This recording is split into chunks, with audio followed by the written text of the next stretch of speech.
Bonsoir à tous et bienvenue à Perspective. Ce matin, le pape François a prononcé sa catéchèse dans la salle Paul VI au Vatican. C'était sa première audience générale depuis son retour d'Asie samedi dernier. Devant les fidèles rassemblés, il est revenu sur son voyage en Birmanie et au Bangladesh, un voyage entamé pour la première fois par un pontife. Voici donc un résumé de sa réflexion. Frères et sœurs, je remercie le Seigneur pour mon voyage apostolique au Myanmar et au Bangladesh. Au Myanmar, j'ai voulu exprimer la proximité du Christ et de l'Église à un peuple qui a souffert et qui chemine vers la liberté et la paix. Un peuple majoritairement bouddhiste où les chrétiens sont un petit troupeau, le vin du royaume de Dieu. À l'occasion de la messe avec les jeunes, j'ai vu sur leur visage l'avenir de l'Asie, celui des semeurs de fraternité. Au Conseil supérieur des moines bouddhistes, j'ai exprimé ma confiance pour que chrétiens et bouddhistes puissent aider les personnes à aimer Dieu et leurs prochains en rejetant toute violence et en s'opposant au mal par le bien. Au Bangladesh, j'ai fait un pas de plus en faveur du dialogue entre le christianisme et l'islam, en rappelant l'exigence du peuple bengalais qui a voulu que la liberté religieuse soit toujours protégée. Et j'ai manifesté ma solidarité au Bangladesh dans son engagement à secourir les réfugiés Rohingyas.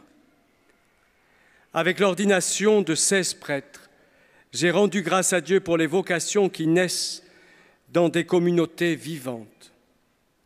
Et à Dhaka, j'ai souligné l'importance de l'ouverture du cœur comme fondement d'une culture de la rencontre, de l'harmonie et de la paix.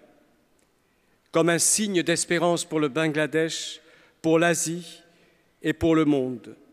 La dernière rencontre avec les jeunes en a aussi témoigné. Le pape François a de plus partagé sa préoccupation pour la situation à Jérusalem. L'annonce du président américain Donald Trump de reconnaître officiellement Jérusalem comme capitale de l'État d'Israël pourrait détruire les efforts de paix en Terre sainte. Le Saint-Père souhaite que l'identité de Jérusalem soit préservée et renforcée au bénéfice de la Terre sainte, du Moyen-Orient et du monde entier, disait-il. Malgré de nombreux avertissements par des autorités européennes et du Moyen-Orient, le président Trump a tout de même annoncé aujourd'hui son intention de transférer l'ambassade américaine de Tel Aviv à Jérusalem. Voici un extrait de l'appel qu'a fait le Saint-Père ce matin. Et si vous n'avez pas encore entendu la bonne nouvelle, la nouvelle revue de Sel et Lumière est maintenant disponible. Le thème de cette nouvelle édition est centré sur les jeunes. Les articles ont été écrits pour les jeunes et par les jeunes sur une variété de sujets. C'est l'Avent, ce qui veut dire que le magazine de Sel et Lumière est maintenant disponible. Comme à l'habitude, notre nouvelle édition est remplie d'histoires, d'éditoriaux ainsi que d'éléments interactifs et éducatifs sur l'Église catholique.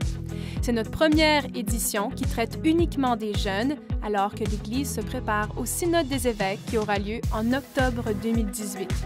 Les articles qui s'y trouvent ont été écrits par les jeunes, pour les jeunes. Et comme à l'habitude, vous pouvez lire le magazine en ligne et dès maintenant recevoir votre propre copie ou en commander pour votre paroisse et groupe particulier. Visitez seletlumière-tv.org/revue. Nous espérons que vous appréciez notre magazine.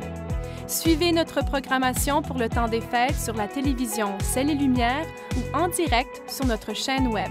Merci de regarder et de lire Sel et Lumière. Et voilà, c'est tout pour aujourd'hui. Merci d'être à l'écoute et à la prochaine.